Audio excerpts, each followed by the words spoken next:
I want to maximize para just in case you have concerns, then we can discuss it. No?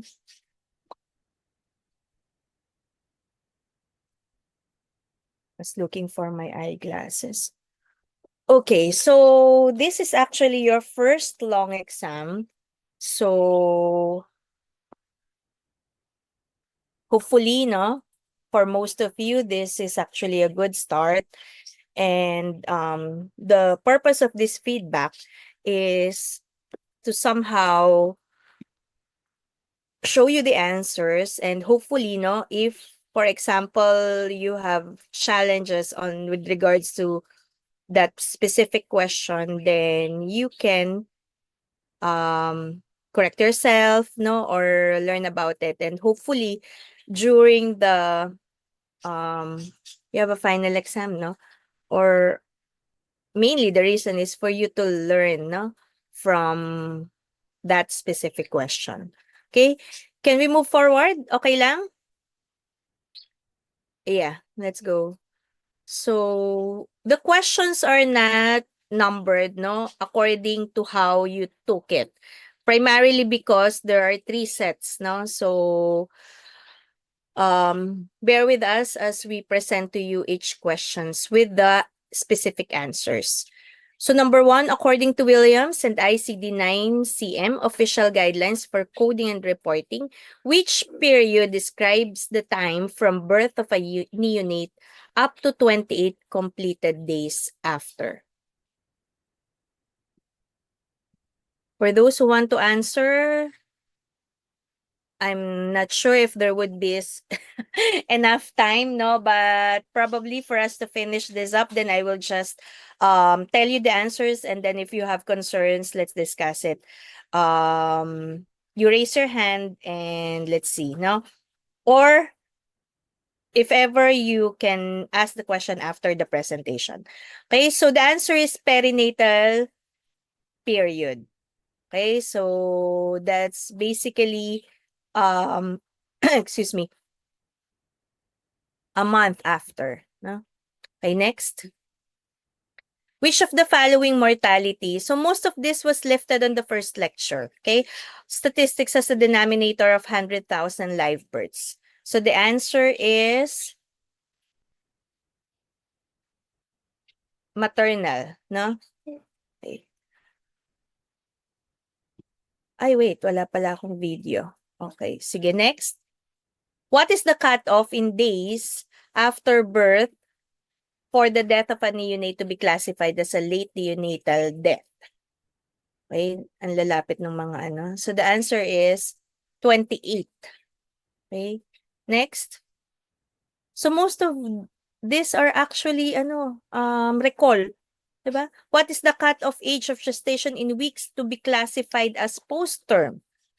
Parang ang dali naman nito. Okay, 42. Okay, next. Which of the following ratios refer to the number of live births in women ages 15 to 44 years old?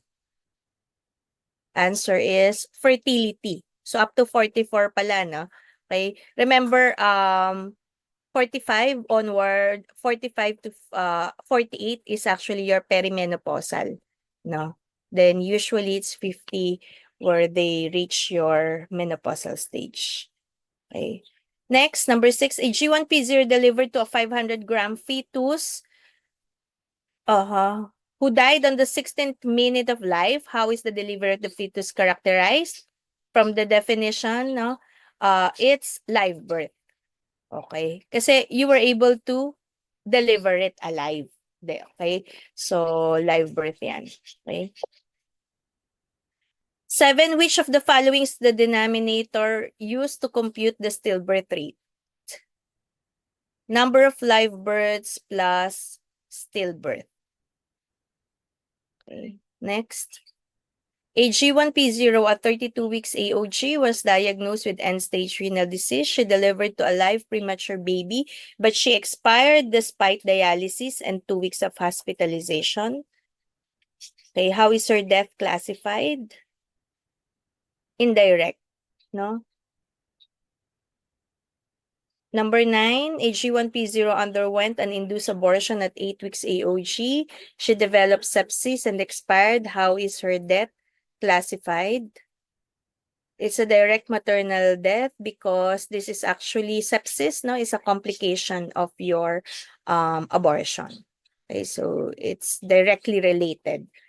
Number 10, what is the numerator or the number of maternal deaths that is used to compute for the maternal mortality ratio? Answer is D, mothers who delivered regardless of outcome or age of gestation. Next, which of the following strategies would produce the most impact to decrease maternal mortality when the most common causes are obstetric hemorrhage and hypertension? D, quality care for all stages of pregnancy. Okay, next. Which of the following causes of perinatal mortality can be decreased by improving quality care during pregnancy and delivery? Okay. All of the above, no? So, of course, no, all of these are related to causes of death, no? Or mortality during pregnancy. Okay? Next. When options to control fertility, can you go back to the questions pala, just to ano. So this one are fetal causes, no? Okay. Only yung congenital malformation, that's fetal, no? However, the B and C are maternal causes of mortality. Next. When options to control fertility are provided to women, what cause of maternal mortality is expected to decrease? Of course, not infections, not hypertensive disorders, not OB hemorrhage. Anong answer? Yeah. Unsafe abortions. Okay. Number 14, when does male sexual differentiation of the undifferentiated embryo in weeks take place after fertilization? Okay, yeah. That's 6 to 8. So this is part of your embryology, no? When does... nasa na tayo? When does... ayan na. Natapos na natin yan, right? Okay. Which statement is true regarding sexual differentiation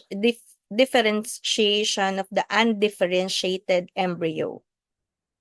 Okay, the answer is letter C. Male differentiation requires the presence of anti-Mullerian hormone, or AMH. Next. Which of the following homologous pairs is incorrect? Still embryo, so that's your clitoris and bulbourethral glands. Okay, the rest are actually, yeah. Okay, so, okay. 17, which of the following muscles is not part of the levator ani muscles? So that's your coccygeus. Okay. Again, that's recall, no? 18, an 11-year-old complains of cyclic to, not cycling. Okay, complains of cyclic monthly hypogastric pains of 6 months duration. Dapat comma, absence of menstruation. On examination, a soft bluish bulging mass was noted completely covering the vaginal orifice, indicating an imperforate hymen. So basically, the diagnosis is there na, no? Description lang yon, yung soft bluish, no? But binigay naman niya yung diagnosis. So what is the best management? Yeah, you perform a cruciate incision on the hymen. Okay. 19, which muscle is cut together with the superficial transverse perineal muscle during a mediolat episiotomy? So anatomy, the answer is your bulbocavernosus. Okay. Remember the advantages of doing your mediolat, no, over your median. So definitely you cannot cut the sphincters. The tip transverse perineal and the ischiocavernous are very, parang hindi naman sila superficial muscles, no, and definitely cannot cut it, no, with when you do your mediolat. Okay, next. 20, which structures are involved in the second-degree perineal laceration?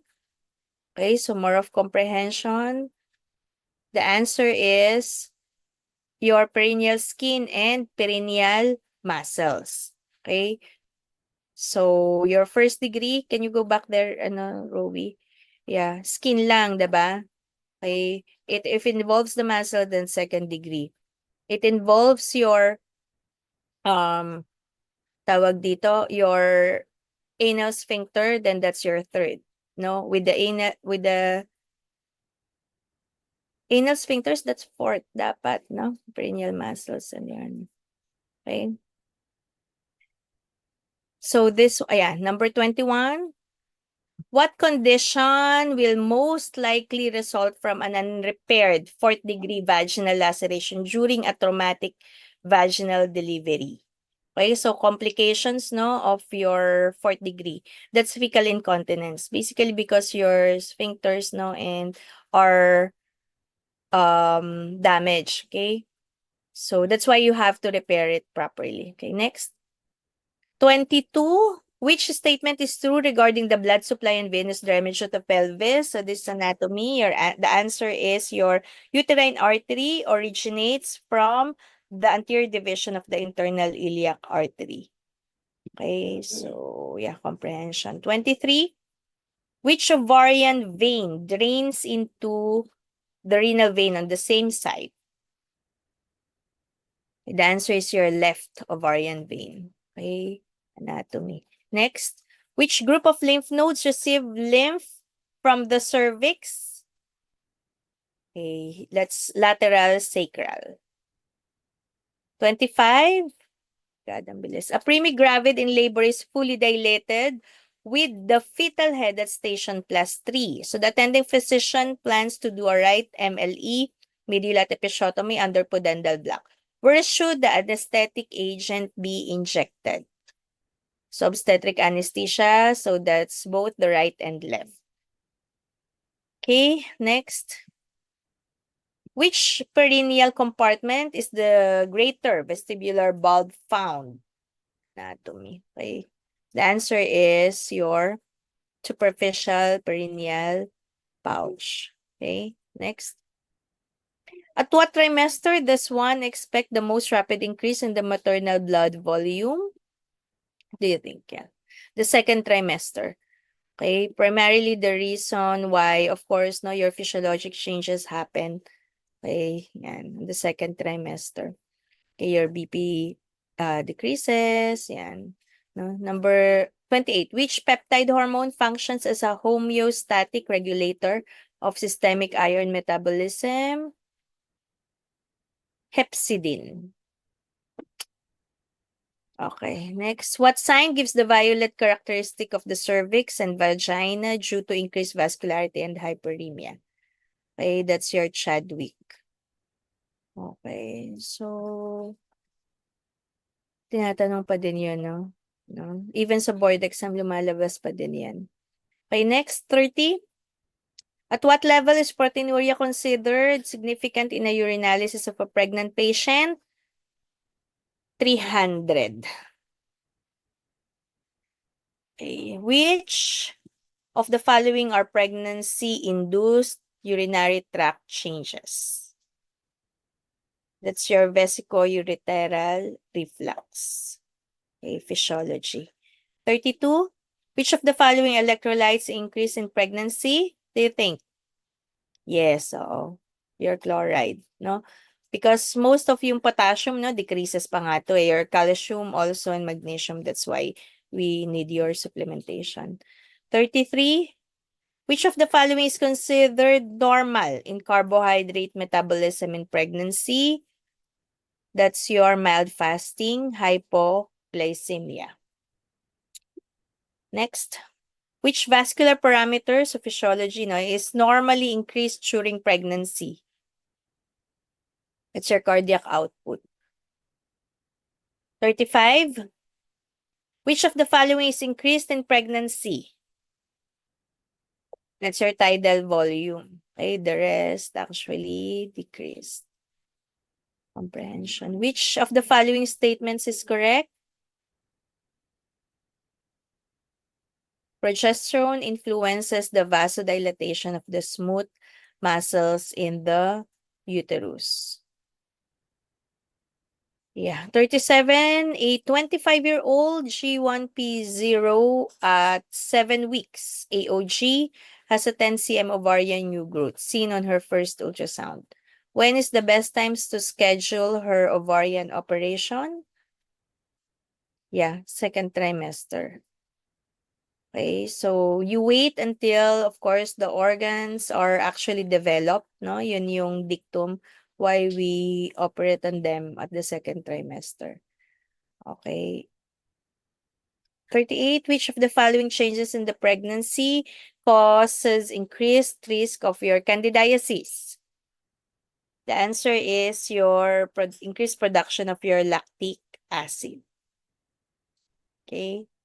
Next, a 26-year-old just had a positive preg test. Had been amenorrheic for 2 months, but she cannot remember her exact LMP. What should be requested to establish her aging? Yes, your TVS. Okay, so between your pelvic ultrasound and your TVS, no, of course, your earliest ultrasound, which is done by TVS, is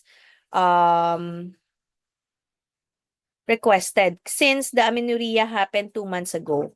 Okay, remember your pelvic ultrasound can be done on the second trimester, 14 weeks onwards. Okay, definitely the rest, no, hindi mo naman malalaman yung AOG niyan. That's actually to check for your pregnancy. Okay? But the aging, it can be correlated with your ultrasound. Next, 40. Which of the following is a maternal risk factor for abortion?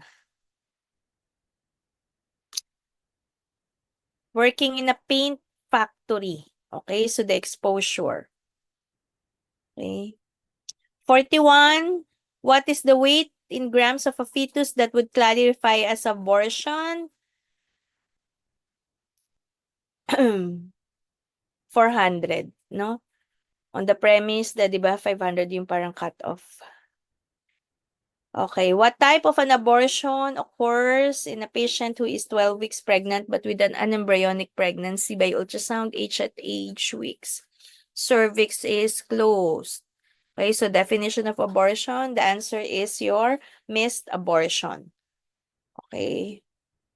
Yeah, 43, what can be used to dilate a closed cervix in preparation for curettage for missed abortion? Yeah, that's your laminaria. 44, a 30-year-old primipara previously with regular menses consults for amenorrhea. She underwent completion curettage 3 months ago. So P is normal and pregnancy test is negative. Which of the following is a consideration? Yes, Nick Clay. So ang keyword dito is she underwent completion curettage. Okay? So that's why, no, when we do curettage, we don't want yung sobrang kayod, okay? Because this is actually a complication. So yun, the completion curettage is your keyword. Next. 45, what day of fertilization does the blastocyst implant? 9, by embryology. Next, 46. What is the rarest type of ectopic pregnancy? Okay, intramural. 47. Ano naman yung pinaka-common? Alam nyo? That's ampullary.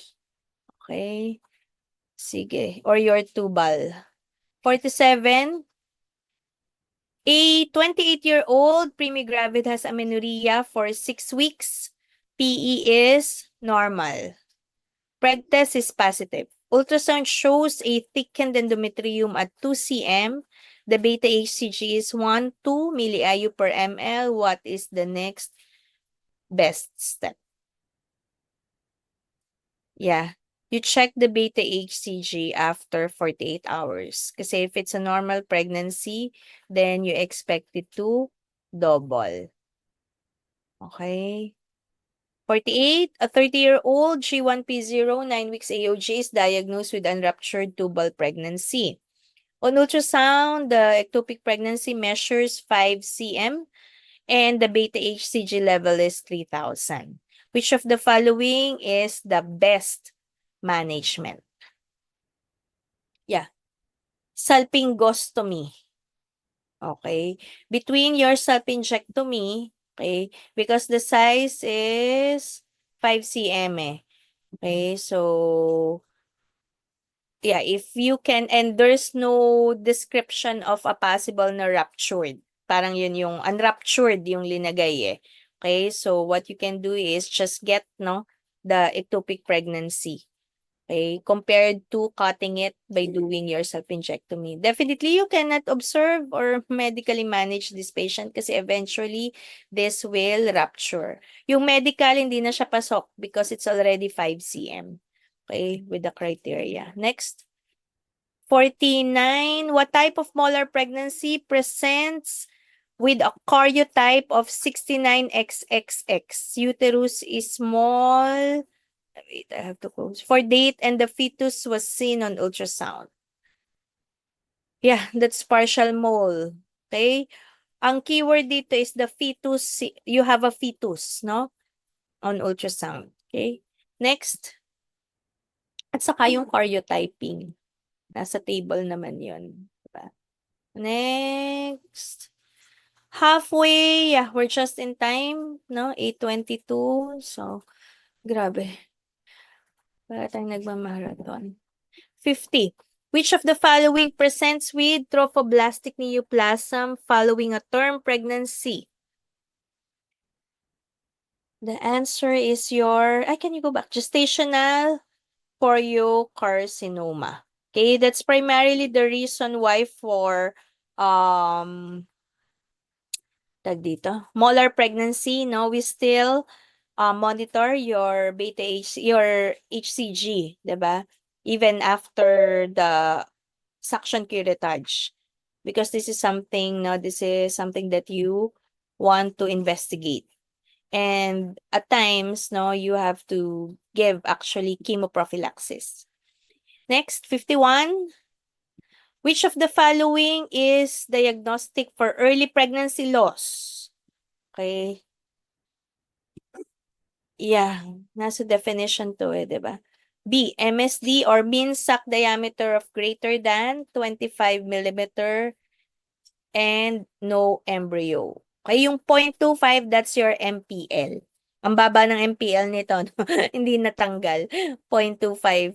Okay, basically because on the level of third year student.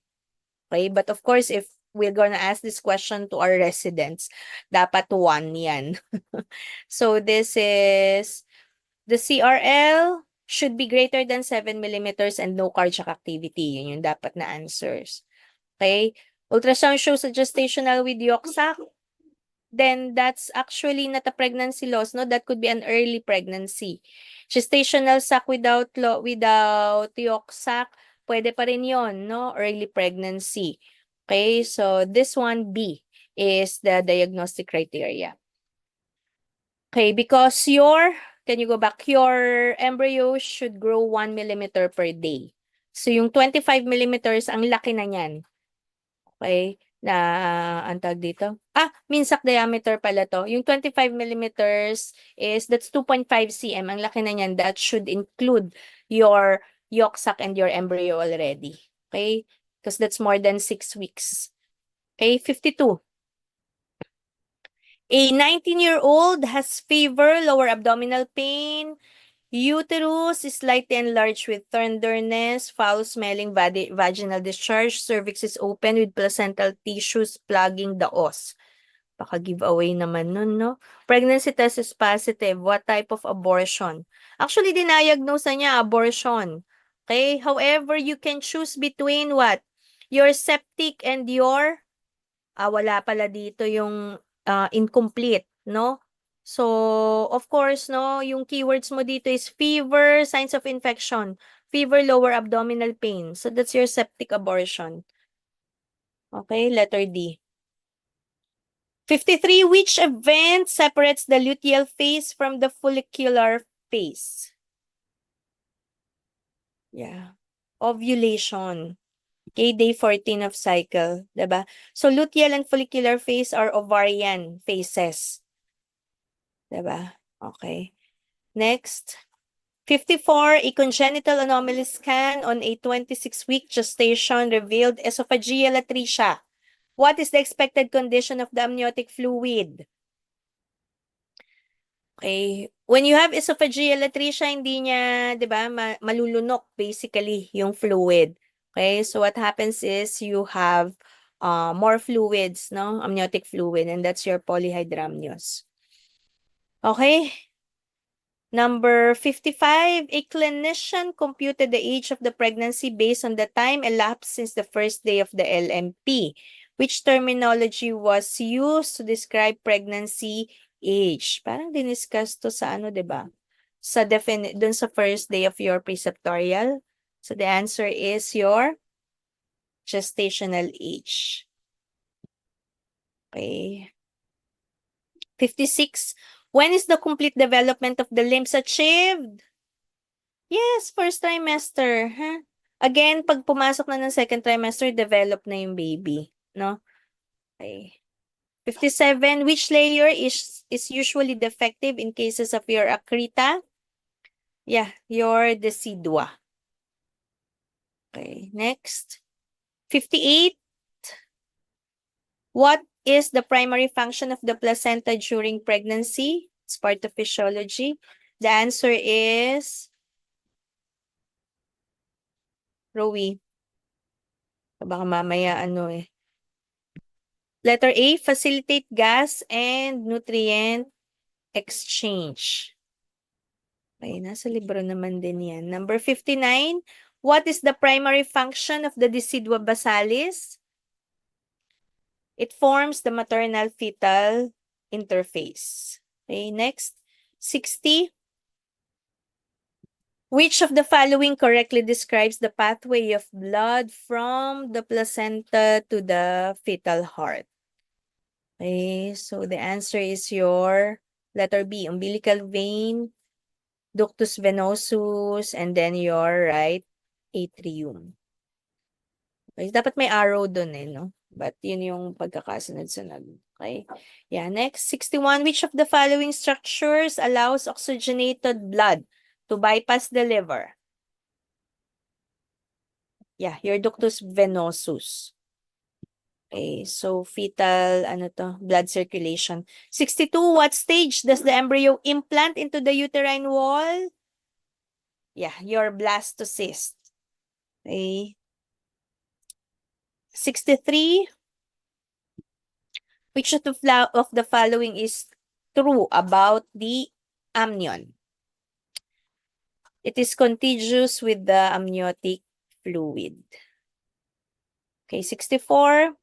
Which of the following structures is not a component of the placenta?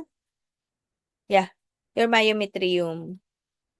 Okay. Parang madali naman yun. Because your myometrium is part of your uterus. Diba? Next, 65. Which part of the blastocyst develops in the embryo? Your inner cell mass. 66. In preconceptional counseling, which of the following conditions is associated with maternal complications, such as your pre-ec, your gestational diabetes, and your labor abnormalities? Okay, obesity. And that's primarily the reason why part of your physical exam, you have to get your BMI. Okay, because if, for example, obesity is actually a risk factor for the following that was mentioned. 67. Okay, which of the following conditions require the assessment of your ventricular hypertrophy, retinopathy, and renal disease during preconception period? Okay, yeah. Your chronic hypertension. Okay, so this one, can you go back to Rowie? Yeah. Yung renal disease, those are your fetal complications, no? If, for example, your patient happens to have hypertension early on during pregnancy, prior to pregnancy, hypertensive na siya. So these are the things that you have to check. Next. 68. Which of the following is the basis for your endocrine assays of your pregnancy? Yeah, your HCG. Diba? Your beta HCG. Okay, next. 69. In the sonographic recognition of pregnancy, which of the following is the first sonographic evidence of pregnancy? Your gestational sac, which happens to be present as early as your 5 weeks, diba? And then your yolk sac follows at around 5.5, 5.5. Then the embryo, okay, of course, no, first appearance is expected at around 6 weeks. So from that, no, it's your GS. Your corpus luteum definitely is not part of the pregnancy. It's part of your ovary, no? This one is what is the one that supports your pregnancy. So yes, siya yung kaunahan mong tatanggalin if you'll look into yung ano. Okay, so ang keyword dito is first sonographic evidence. Next. On interview, a 32-year-old G3P22002 gives an LMP date of your March 18. So by Nagel's rule, when will be her EDD? Okay. Yeah, di ba? Ano yung ano? -3 plus 7. Okay, again in your preceptorial. Okay, 71, a 27-year-old primigravid on her 12 weeks. Gestation has a 9-pack-year smoking history. To achieve smoking cessation in pregnancy, what will be a significantly more successful intervention you will advise to her? Okay, person-to-person psychosocial intervention. Yeah. Okay, 72. A 22-year-old primigravid with no known medical comorbidities had her first prenatal consult at 12 weeks AOG. So which of the following lab tests will not yet be requested at present time? Okay. Definitely, the 3 factors, your hemoglobin hematocrit, which is your part of your CBC, your blood typing, plus if it is a blood type, anto yung positive or negative, that's your RH factor, and your pap smear screening test are the initial test that you would request on first prenatal checkup. Okay, di ba? Diniscuss din yan sa preceptorials. Okay, so madaling isagot yung OGTT kasi we all know that no, the screening for your gestational diabetes mellitus happens at around 24 to 28 weeks. So yun, yung OGTT, glucose tolerance test. Okay, so yeah, you have to request it at that specific AOG, 24 to 28 weeks.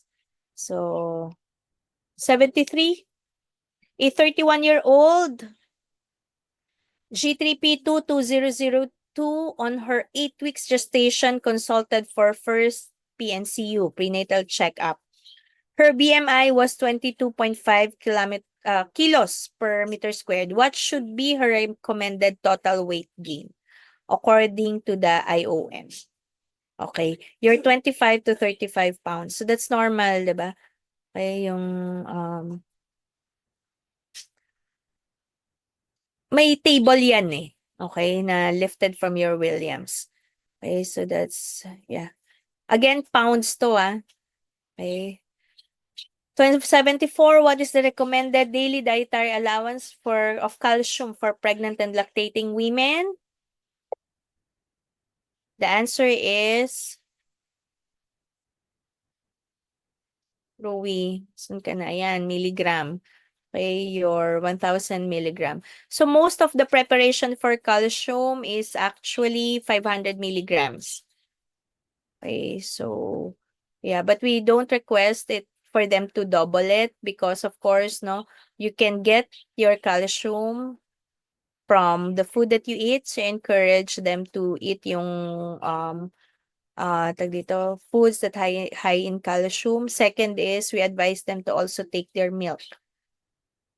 Okay, so 75, a 34-year-old obese G2P1 1001 with twins on her 14 weeks gestation has recently been diagnosed with mild anemia. RDA, what should be the recommended daily dietary allowance of elemental iron for her case? Okay, so that's 60 to 100 milligrams. So, preparations na high in iron, elemental iron, no? So that's what we give for these types of patients, no? That's why you need your CBC at your first prenatal checkups. That would guide you on how you will give your supplements. Okay, next. Time is it? O, pasok pa tayo. A 30-year-old, 30-year-old G1P1 0101 consulted for preconception counseling as her previous baby was born preterm with spina bifida. What will be the recommended folic acid intake during the periconception period to prevent another neural tube defect in her offspring? Okay, so the answer is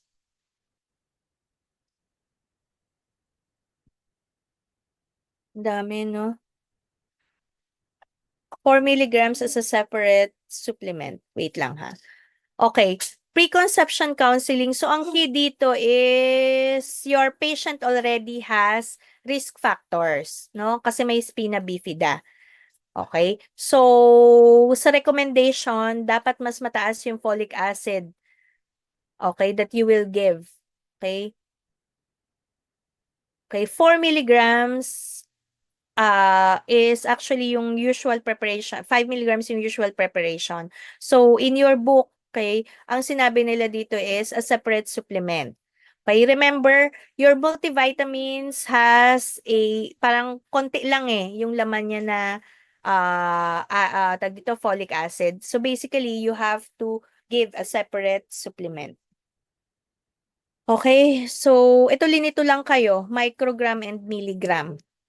Okay, so remember it's your 4 milligram. Okay, next, number 77.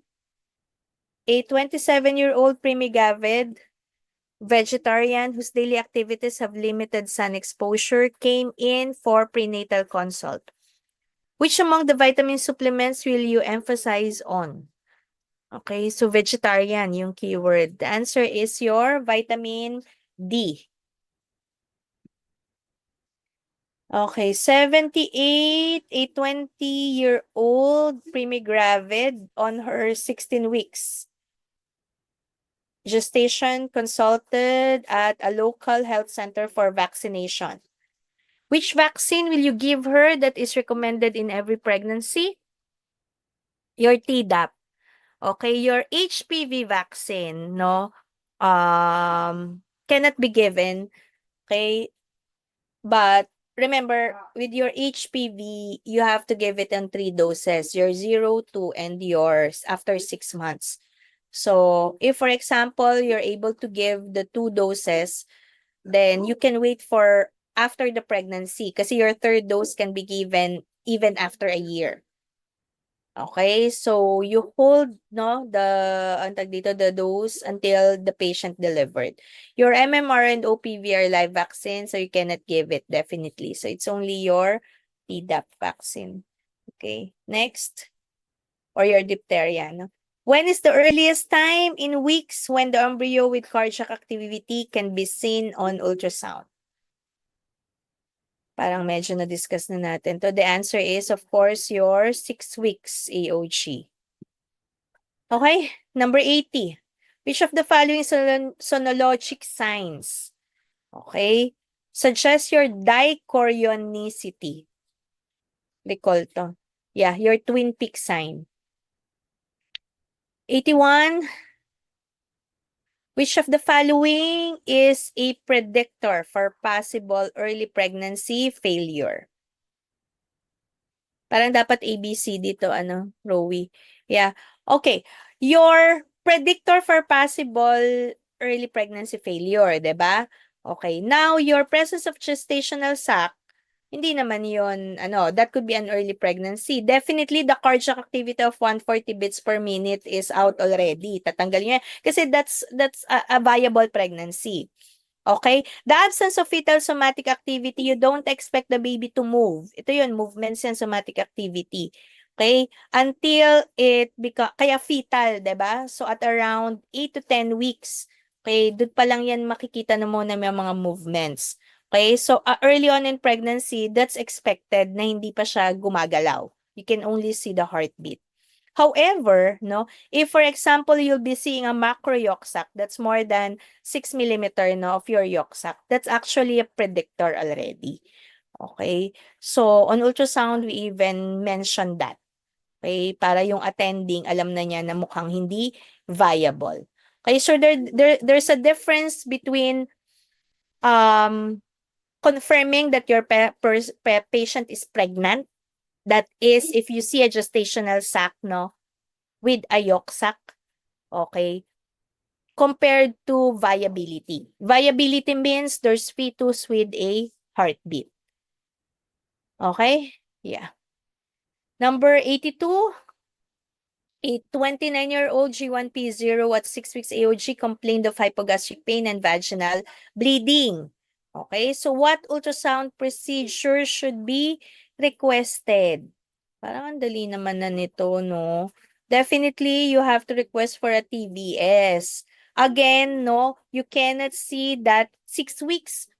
Okay? The gestational sac, you cannot see transabdominally. So you have to do a TVS, okay, up to around 13 to 14 weeks. Okay, so yun yung dictum. Definitely, you don't need a 3D ultrasound nor a Doppler velocimetry for this case. Yeah. Number 83, a 39-year-old. Okay, somehow I can discuss some of the questions kasi medyo may time pa tayo. Okay, so ang goal talaga is to finish off all the questions. So, 83, a 39-year-old G2P11000 at 24 weeks AOG with previous history of anencephaly, consulted for her first checkup. So, what ultrasound procedure should be requested? 24 weeks AOG. Okay, so that's actually the ideal time to do your congenital anomaly scan. Even if the patient doesn't have history of anencephaly, is actually in an NTD, di ba? Neural tube defect. Okay, so of course, no, with that, ibig sabihin high risk siya. Then you have to definitely request your CAS or your congenital anomaly scan. Okay. Number 84. Can you go back to that question, Iha?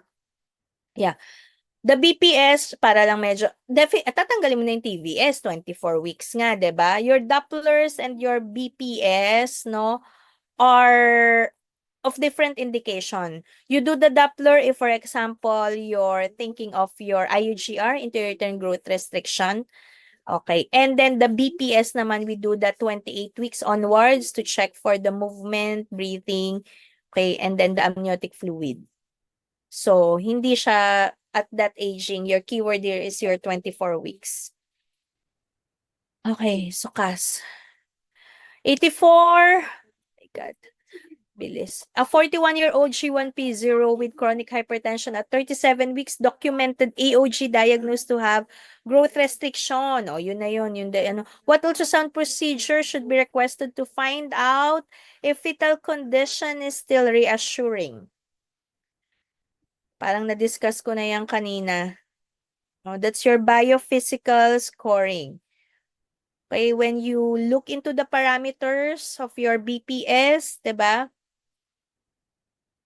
Again, we check for the movement, okay, the breathing, the tone, and the amniotic fluid.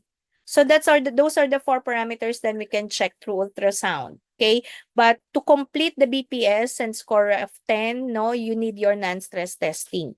So that's when you will be able to say that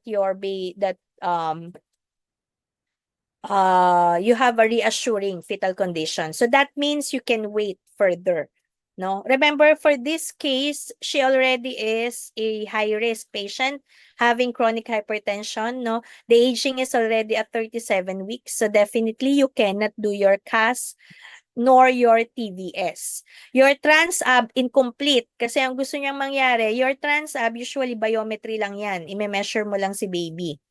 Okay? So, ang gusto niyang makita dito is yung parang if it is a reassuring,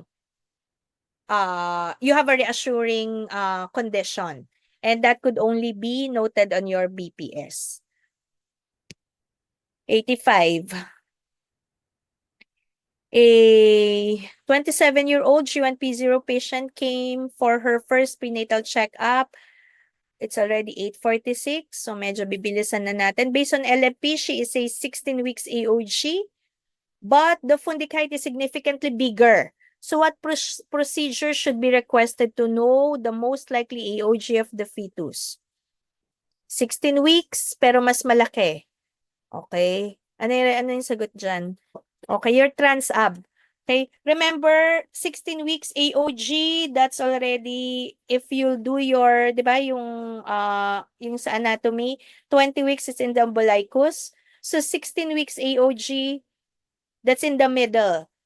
Okay, so at that point in time, you can already do your TransAb. So, tatanggalin mo na yung TVS kasi nga you can only do TVS up to 14 weeks, di ba?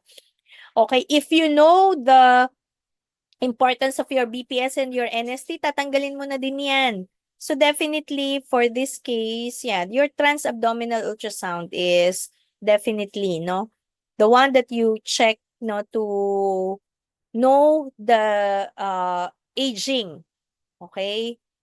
Kasi yun yung gusto niya eh. So specifically, the transabdominal ultrasound is your biometry. Okay. Yeah. 86.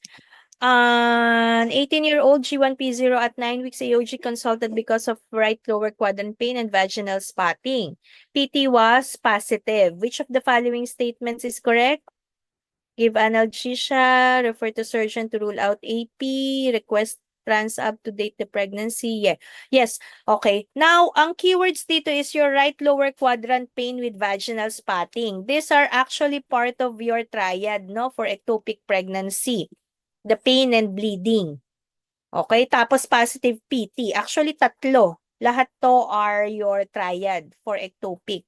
Kumbaga, parang pag nakita mo to, nagsusumigaw na yan. So, definitely, you want to request for a TVS to check, no, the location of your pregnancy. Okay? You cannot just give medications and observe, lalo na kung wala ka pang first transvaginal ultrasound to know the location. Second is, okay, before you think of an acute AP, you have to rule out your ectopic. Definitely, you cannot do your TransAb kasi it's early. Okay? So, 4. You're left with 4. 87. My God, makakapag-discuss pa ba ako? 848. So, let's see. A 40-year-old G3P22002 at 32 weeks was sent for TransAb, which revealed a suspicious cleft lip. What should be the next thing to request for a better evaluation of the fetal phase? Yeah, I agree. It's the 3D ultrasound. Okay. Remember your CAS, your BPS, your TVS, no, is all of which are done via 2D. 2D meaning height and length. Okay, yan yung black and white. When we do 3D ultrasound, that's already length, width, and height. So we can, lalo na pag face ha, we can definitely confirm your cleft lip or any facial abnormalities by doing your 3D ultrasound. Okay, so that's your sepia. Okay, so yun, length, width, and height. Okay, number 88, a 38-year-old G1P0 at abot naman tayo, 49. My God, din ata ako masyadong makapag-discuss. At 37 weeks, diagnosed to have fetal growth restriction, consulted for her prenatal check-up. So what should be requested? Okay, pag dinisect mo tong case, 37 weeks, IUGR. Okay, what should be requested? Definitely your BPS. Okay. Yeah. Pero kung may ano dito, may choice na actually Doppler velocimetry, Yun yung isasagot natin. Your cast and fetal 2D echo, remember, no, the ideal time to do your cast is just 24 to 28 weeks. Because beyond that, no, there's already crowding of your structures. So, hindi na namin yan makikita. Your fetal 2D echo is requested if, for example, we've seen an abnormality in the heart, in the four quadrants, the outflow tracts. So, magsasuggest kami ng fetal echo.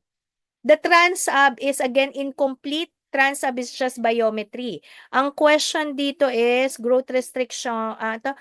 May IUGR siya. So high risk to, binabantayan. Okay, so best answer is really your BPS.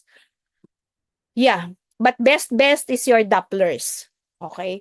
Kaya lang wala sa choices. So you're left with BPS. 89, a 40-year-old G2P1 1001. I hope I can finish the 11 questions in time. With history of fetal death in utero and diagnosed GDM, consulted for her routine prenatal checkup at 37 weeks. What should be requested to assess the fetal well-being? Balik tayo sa question. Fetal death in utero and diagnosed with GDM. Okay, so high risk na siya. May IUFD siya, tapos GDM pa. Okay, nagsusumigaw na yan na kailangan ang tag dito, you need close antenatal monitoring. Okay, with the choices that was given, okay, the one that we check for antenatal assessment is your BPS and your NST. Okay? So, matatanggal nyo na to eh. Parang kapag alam nyo na yung process flow, no? So, tanggal nyo na yung TVS. Tanggal mo na yung biometry. Your trans-up. Definitely, the CAS is out. Okay? Kasi you're dealing with the 37-weeker. Okay? So, that's your NST or your non-stress testing.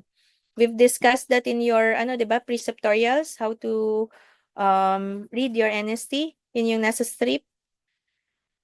Okay, number 90. Oh my God, 52. I'm sorry, I cannot discuss further because I have to finish the 10 questions. So, run down na lang natin siya. Which of the following statement is true concerning placenta previa? Okay. Again, A, B, C, D yung choices. The answer is your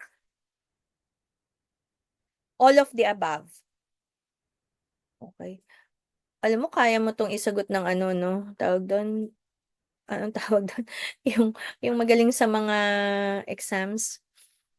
Okay, so low-lying placenta at 27 weeks is unlikely to persist in term. Yes, kaya chine-check pa rin namin yan at 32 weeks. That's actually yung aging na dapat nakaakyat na yung placenta. To approximately 40% of placenta previous that cover the internal cervical os at 20 weeks will persist until term. Yeah, that's true. Okay, and also the number 3, 91. Oh my God, I only have 7 minutes. Placentas that lie within close proximity of the internal cervical os but do not reach it are termed low-lying. So the boundary threshold is actually number 2. Your number 2 ang sagot ko dito dahil 2 yung choice, no? But on your exam, A, B, C, D naman yan. So that's 2 cm. Okay? Yeah. Next, 92. The incidence of placenta previa increases with an increase of which of the following factors? What's your answer? All of the above. Age, number of CS, yeah, and the parity. 93, management of placenta accreted typically requires which of the following procedures? Okay, when you deal with your accreta, okay, remember ano bang nangyayari sa accreta? Your placenta is abnormally implanted sa baba. 'Di ba? Okay, so at times kakabit niyan yung not only your muscle of your uterus but also your bladder. Okay, yung mga percreta, no? May ano yan eh, criteria. Now, you can only do your classical CS. Remember the incision is tag dito, vertical incision, that's your classical CS. So tatanggalin mo na tong low transverse, low vertical, cesarean. Now, bakit kulang yung yung 2 classical CS myometrial resection? Okay? So, if for ayan, with accreta, you cannot remove the placenta. or else your patient can bleed to death. That's why you need your hysterectomy. So it's 1. 94. My God. Okay, I will stop na discuss. Above which threshold are serum fibrinogen levels considered adequate to promote coagulation? Okay, 150 milligrams. Yay, abot tayo. 95. A 30-year-old G3P22002 Asian woman is at 28 weeks AOG by LMP. She had 2 prior LTCS at term. TVS ultrasound confirms complete anterior placenta previa. What is this patient most at risk for at delivery given her history and ultrasound findings? O pamigay na to. Akrita. Remember the risk factors for Akrita is your previous cesarean section and your anterior location of your placenta. Okay? So pag nakita mo na yung dalawang yan, dapat placental Doppler ka na. Okay? To check for your Akrita. Definitely not IUFD, hindi naman natin inaano dito yung, okay, tatanggalin mo na to, IUFD preterm labor kasi ano yan, the fetus factors yan at placenta. Okay? And your abruptio. Between abruptio and akrita, definitely akrita. Abruptio is related with your hypertensive disorders. 96. Okay, I will stop this. 96, yeah. What further imaging, if any, might be helpful in the diagnosis of placenta akrita?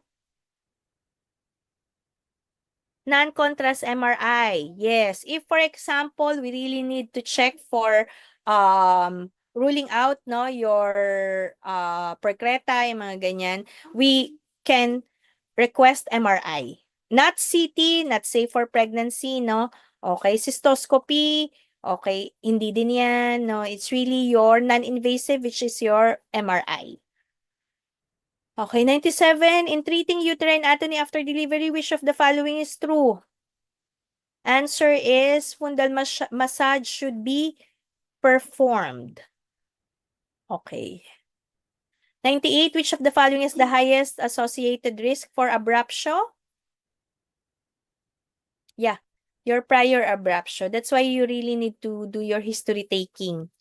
Okay. Oh, I think I can finish this off. 99. With placental abruptio, which condition would preclude vaginal delivery? Okay, if your patient already has IUFD, ibig sabihin patay na si baby. Tapos, and prior classical CS. Prior classical cesarean hysterotomy. Okay, so meaning, yan yung procedure eh. Wait.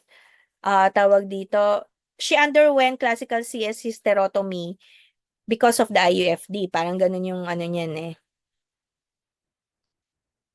Yeah, number 1. Okay, number 100. A 22-year-old G1P0 at 36 weeks was brought to the ER because of severe abdominal pain and profuse vaginal bleeding. The patient is unstable and unable to communicate coherently. Her BP was 180/100, hypertensive, in severe abdominal pain. Probably ang reason yan because of tetanic contraction, profusely bleeding, okay, and tachycardic. On examination, feel rigid, no? Basically, ang tigas-tigas daw ng tiyan because of your tetanic contraction. Okay, these are basically a picture of your placenta abruptio. Tama ba? O, yun. Okay, now, thank God we're able to finish it off. I have a minute to discuss to you how you, ang tawag doon, how your batch actually took yung exam, first long exam. Can you show them, Rowie? By the way, Rowie, alam na ba nila yung scores nila? Ma'am, not yet, ma'am. Okay. So, kailan nila, kailan natin papaalam? Ma'am, I'll just inquire with Dr. Capitulo, ma'am. Okay, so you wait for the scores. But this is the, ang tawag doon, yung numbers, no? Can you show them, Rowie? Para alam naman nila, ma-encourage naman sila that more than 90% actually passed. Uy, Rowie, kailangan, yan, natuwa naman yung iba. Okay, so, kung in your assessment, most of the questions you've already answered correctly, no? Kung naintindihan naman natin, then, yeah. Oh, 94.98. So, almost 95 aray ko. Wait, sorry. Sakit nun. Nakaupo kasi ako ng 95%. Okay? So, out of 416, only 22 students failed. Ay, uy, wait, Rowie. Kailangan nila to para ma-encourage sila. Yan, ha? So, that's 15% of your total grade. Let's congratulate Kent Daryl. Is he here? Uy, saan ka, Kent? Oh, congratulations. No, you have the highest score, 88 over 100. Okay, again, thank you so much and hopefully, no, you'll enjoy the rest of your day. Thank you. Have a good day, everyone. Thank you, ma'am.